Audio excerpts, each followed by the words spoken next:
सलाम, नमस्ते, सत श्री अकाल। मैं हूं रजा और आप देख रहे हैं रजा ग्राफी का इंटरनेशनल प्राइम टाइम, जिसके अंदर आपको दुनिया भर की बड़ी बड़ी खबरें आपको बताता हूं। आपको बता दूं, इस रिपोर्ट की सबसे पहली और सबसे बड़ी खबर यह है कि ईरान और चीन के बीच में सबसे बड़ी डील हो गई है। जी हां, इतनी बड़ी डील कि आप इस बात से ये समझ लीजिए कि दोनों देश एक दूसरे को अब मिलिट्री हेल्प करेंगे, मिलिट्री सपोर्ट करेंगे। ये सबसे बड़ी डील होती है दो देशों के बीच की। जानकारी के लिए बता दूं कि ईरान पहुंचे हैं चीन के रक्षा मंत्री और अपने साथ कई सीनियर अधिकारियों को भी लेके गए। और आपको बताऊं कि ईरान के प्रेसिडेंट इब्राहिम रईसी समेत ईरान के टॉप कमांडर से मुलाकात की गई। अब एक तस्वीर आप देख लीजिए, जब दोनों ने मुलाकात करी, दोनों पक्षों ने मुलाकात करी, तो ईरान के कमांडर और चीन के कमांडरों ने अपनी जो कैप होती है वो उतार कर एक साथ इस तरह से रखी। दोस्तों, ये सोशल मीडिया पर काफी प्यारी तस्वीर बताई जा रही है और दोनों देशों की दोस्ती और सम्मान दिखाया जा रहा है। पूरी दुनिया में तेजी से इंटरनेशनल मीडिया प्लेटफॉर्म पर यह तस्वीर वायरल हो रही है और ये आज की सबसे बड़ी खबर बन चुकी है कि चीन अब खुलकर पूरी तरह से ईरान के साथ है और दोनों देश मिलकर अब एक दूसरे की मिलिट्री सपोर्ट करेंगे, जिससे अमेरिका को काफी तगड़ा झटका और खासकर इजराइल को भी काफी बड़ा झटका लगेगा। आपको बता दूं कि दोनों देशों ने डील कर ली है और इब्राहिम रईसी ने कहा कि हम दोनों की डील से जो दुश्मन है वो कमजोर होंगे और लगातार जो एक तरफा कार्यवाही, यानी ईरान ने अमेरिका की तरफ इशारा करते हुए कहा कि एक तरफा जो ये पाबंदी लगाने वाले देश हैं उनको ये काफी बड़ा प्रहार, काफी बड़ा झटका होगा। देश की सीमा पर हमारे जो खतरा है हम दोनों सहयोग करके उसको कम कर सकते हैं। आपको बता दूं दोस्तों कि चीन ने पाकिस्तान को काफी ज्यादा मजबूत कर दिया है। इसी तरह से चीन ने अब हाथ मदद का ईरान की तरफ बढ़ाया है, जबकि ईरान मिसाइल लाइन में काफी आगे है। ऐसे में अगर चीन का साथ ईरान को मिल जाता है तो यह काफी खतरनाक साबित हो सकता है इजराइल और अमेरिका के लिए। दोस्तों, पैसा बहुत बुरी चीज है, लालच बुरी बलाए है। सगे भाई का दुश्मन बना देता है पैसा। अब इसकी मिसाल इंटरनेशनल लेवल पर भी देखने को मिली है। यह महिला आपको याद होगी, हम आपको याद दिला देते हैं। ईरान ने इस बरतानी महिला को, जिसका नाम नाज़नीन ज़गारी है, जो आधी ईरानी और आधी ब्रितानी बताई जा रही है, इसको कैद करके रखा हुआ था। इसकी रिहाई की मांग ब्रिटेन कर रहा था। ब्रिटेन के साथ डील करी ईरान ने, जिसमें यह डील हुई थी 400 मिलियन यूरो में यह डील हुई। जिसके बाद अब ईरान ने बड़ी जानकारी यह दी है कि हमारे पास 400 मिलियन यूरोज नहीं आए हैं। 400 मिलियन यूरोज में से सिर्फ 1 मिलियन यूरोज आए हैं। 400 कितना और 1 कितना, समझ रहे हैं? 1% भी नहीं। अब आपको बता दूं कि कहा यह गया है कि ब्रिटेन की तरफ से पैसे ओमान को दिए गए। ओमान को ये पैसे देने थे ईरान को। ओमान मुस्लिम कंट्री है और आपको बता दूं कि ओमान ने सिर्फ अभी 1 मिलियन यूरोज ही ईरान को दिए हैं, बाकी कोई पैसा नहीं दिया गया है। यानी ब्रिटेन ने ओमान को तो दिए, लेकिन ओमान ने आगे पैसे नहीं पहुंचाए हैं। लेकिन उम्मीद है कि ईरान के गुस्से के आगे ओमान जल्द ये पैसे उगलेगा। दोस्तों, अब एक बड़ी खबर ईरान को लेकर बता दूं कि अब अमेरिका के खुद विदेश मंत्री ने इस बात को माना है कि ईरान नहीं रुक रहा है, नहीं झुक रहा है, अपने इरादों से पीछे नहीं हट रहा है। आपकी स्क्रीन पर ये माइक पॉम्पियो हैं, जो कि अमेरिका के सीनियर अधिकारी और 2017 से डोनाल्ड ट्रंप के साथ तक ये एक सीनियर बिजनेसमैन और अमेरिका की इंटेलिजेंस, टॉप इंटेलिजेंस के हेड थे। अब आपको बता दूं कि ईरान के कमांडर और कासिम सुलेमानी की शहादत में इस इंसान का सबसे बड़ा हाथ बताया जाता है और ईरान के खिलाफ बड़े बड़े कांड इसी शख्स के प्लान के द्वारा करवाए गए। अब ईरान के लिए अमेरिका के विदेश मंत्री ने कहा कि ईरान लगातार इस माइक पॉम्पियो नामी शख्स को, हमारे अमेरिकी पूर्व अधिकारी को मारने की कोशिश कर रहा है, लगातार कर रहा है और अभी भी कर रहा है।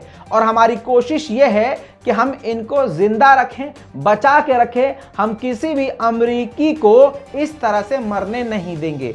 जो भी अमरीकी खतरे में होगा हम उसको बचाएंगे। बकर बकर करते हुए बहुत सारी बातें अमेरिका के फॉरेन मिनिस्टर ने करी है, लेकिन इस बात को कम से कम उन्होंने एक्सेप्ट कर लिया है कि ईरान लगातार उनके पीछे पड़ा हुआ है। और इस बात से यह बात क्लियर होती है कि यह बात सही है कि ईरान की वजह से ही इजराइल और अमेरिका की नींद उड़ी हुई है।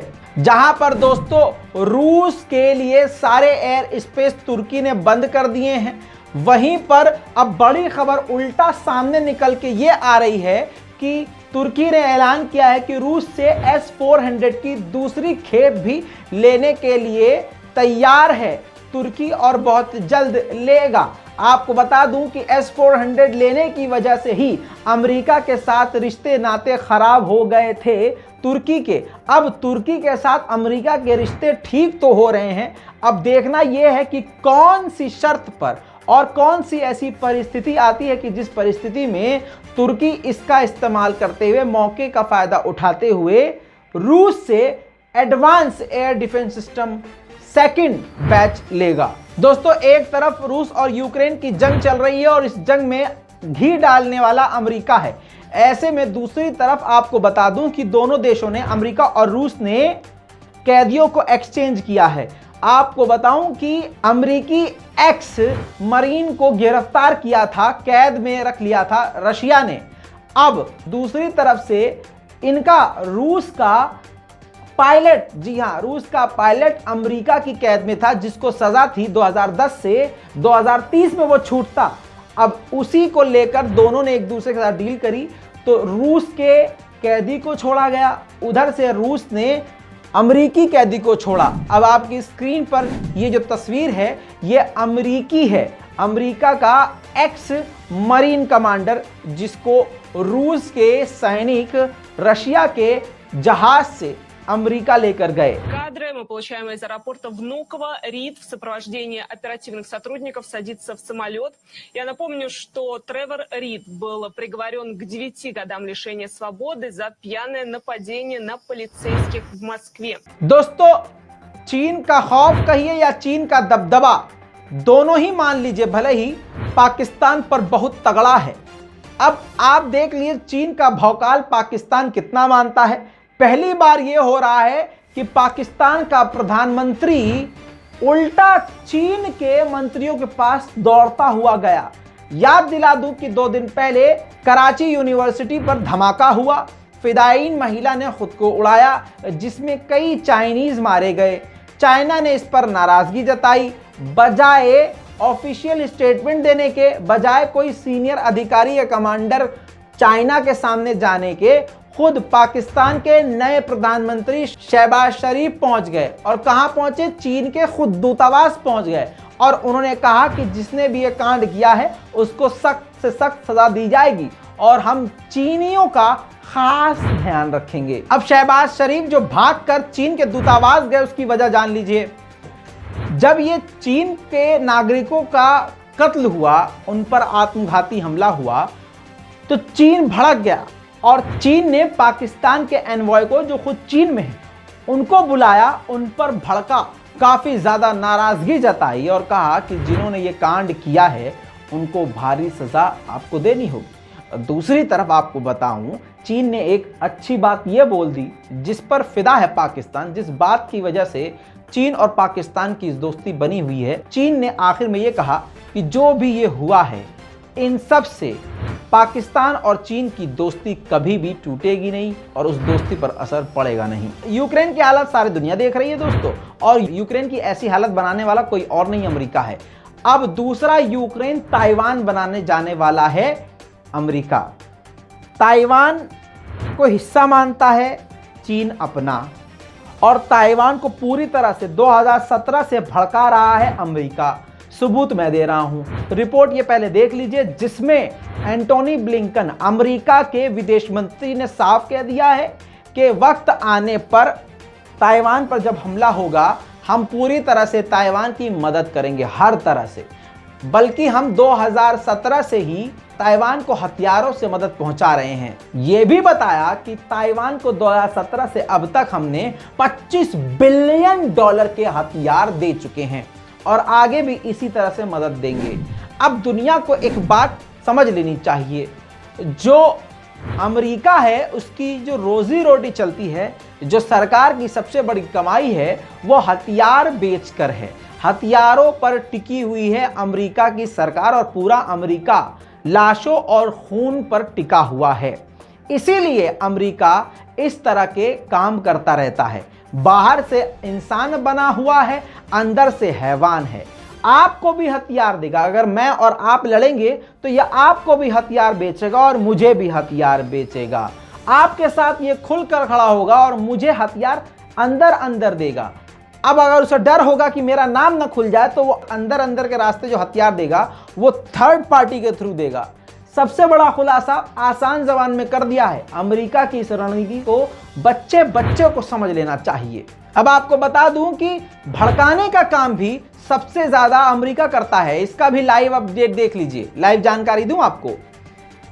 चीन ने लाइव ट्रैक किया है अमेरिका का यूएसएस नेवी शिप यानी युद्धपोत जो है ताइवान और चीन के करीब से होकर गुजरा है। इससे यह दिखाने की कोशिश कर रहा है अमेरिका ताइवान को कि देखो जी, हम तो हथियारों के साथ तुम्हारे आसपास हैं, टेंशन मत लो, मार दो ससुरे को, हमला करो, आजाद हो जाओगे। अमेरिका की इस हरकत पर चाइना ने कहा है कि यह भड़काने वाली हरकत है और चाइना ने यह भी कहा कि ताइवान को गलत ख्वाब दिखा रहा है अमेरिका कि वो आजाद हो जाएगा। दोस्तों, अब आप जान लीजिए, कहा जाता है कि अमेरिका की सेना सबसे मजबूत है। अमेरिका की सेना, वाह, ऐसे कमांडो को देख के वहाँ पर सल्यूट करते हैं और कहते हैं कितनी इज्जतदार जिंदगी है। अब आप समझ लीजिए, इज्जतदार जिंदगी नहीं, झंड जिंदगी है। बताऊं कैसे? अमेरिका की सरकार ने अपने जितने भी आर्मी हैं, चाहे महिला हो चाहे मर्द हो, सबको ये बोला है, सारे कमांडर, छोटे अधिकारी से लेकर टॉप अधिकारी तक, ये स्टेटमेंट दिया है, ये ऑर्डर दिया है कि कोई भी अमेरिका छोड़कर इधर उधर नहीं जा सकते। अब इसकी कई सारी वजह है, वजह नहीं बताई है लेकिन मैं आपको बता रहा हूं असली वजह। असली वजह यह है कि रूस से खतरा है, इसके अलावा ईरान से भी खतरा है, इसके अलावा और भी बहुत सारी कंट्रीज हैं जो अमेरिका के फंड से डसी हुई हैं और जहर खाई हुई हैं, चोट खाई हुई हैं। ऐसे में सबसे बड़ा जो दुश्मन है वो रशिया है। अब सोच के देखिए, अमेरिकी फोर्स में होने का फायदा क्या है कि ना छुट्टी में अमेरिका से बाहर जा सकते, ना अमेरिका का कमांडर होने के नाते दूसरे देश जा सकते हैं।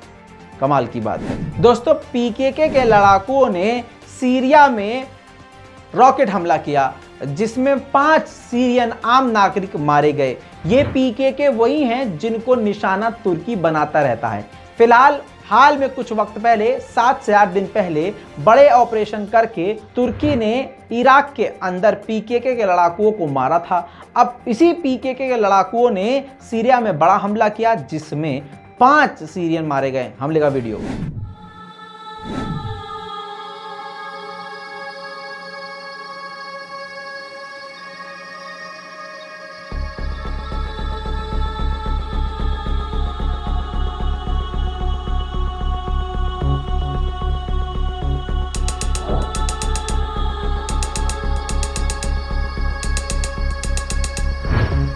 अब अमेरिका ने कह दिया है कि सीरिया में, नॉर्थ सीरिया में हम एक्टिव हो जाएंगे, अपनी तादाद को, अमेरिकी फौजियों को बढ़ाएंगे और आतंकियों के खिलाफ बड़ी कार्रवाई करेंगे। दोस्तों, तुर्की और सऊदी अरब के फाइनेंस मिनिस्टर ने एक दूसरे से बात करी है। याद दिला दूं कि कुछ वक्त पहले, अभी साल भर भी नहीं हुआ है, दोनों देशों ने एक दूसरे का बायकॉट कर दिया था।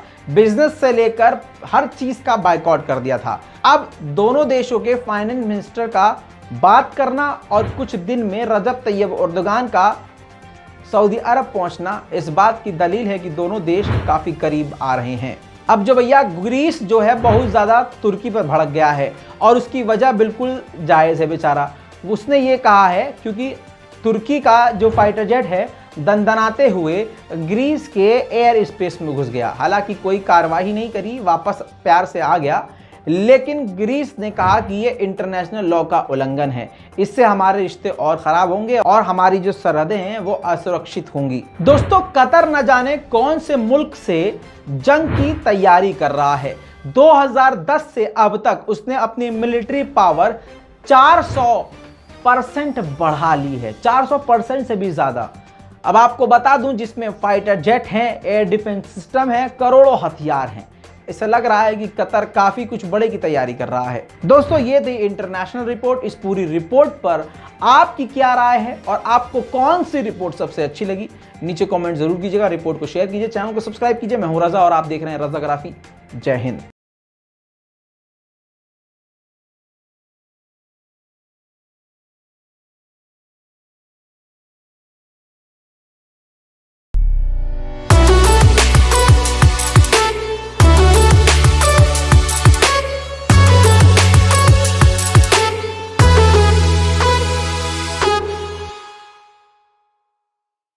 तो दोस्तों, ये हैं वो लोग जिन्होंने बहुत हमारी मदद करी है और इन सभी का तहे दिल से शुक्रिया।